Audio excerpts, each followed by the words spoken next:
नमस्कार, आपण पाहताय लोकराज्य न्यूज 24। पाहुयात महत्त्वाची बातमी।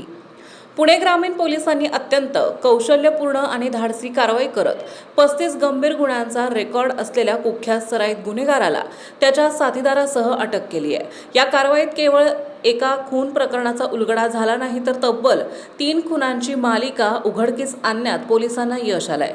सदर प्रकरणाची सुरुवात 18 मार्च 2026 रोजी खेड पोलीस ठाण्याच्या हद्दीत झाली होती। जेदवाडी परिसरातील एका दुर्गम मोकळ्या जागेत धनंजय मारुती घेवडे वय वर्ष 33 यांचा मृतदेह आढळून आला होता।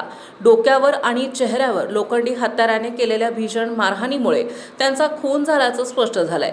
मयताच्या भावाने दिलेल्या फिर्यादीवरून अज्ञात आरोपी विरोधात खुनाचा गुन्हा दाखल करण्यात आलाय। घटनास्थळ अत्यंत दुर्गम असल्याने थेट पुरावे मिळवणे कठीण होते, मात्र पोलिसांनी हार न मानता तपासाची दिशा बदलली। घटनास्थळापासून मुख्य रस्त्यापर्यंतच्या परिसरातील तब्बल 110 सीसीटीव्ही कॅमेऱ्याचे फुटेज तपासण्यात आले। सलग 6 दिवस 145 किलोमीटर पर्यंतचा प्रवास ट्रॅक करत पोलिसांनी संशयितांचा माग काढला।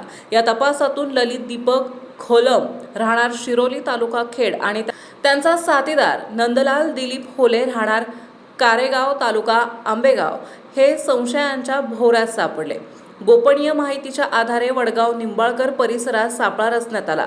पोलिसांची चाहूल लागताच आरोपी उसाच्या शेतातून पळ काढून नदीकडे धावू लागले, मात्र पोलिसांनी शिताफीने पाठलाग करत दोघांनाही नदीत उडी मारण्यापूर्वीच पकडले।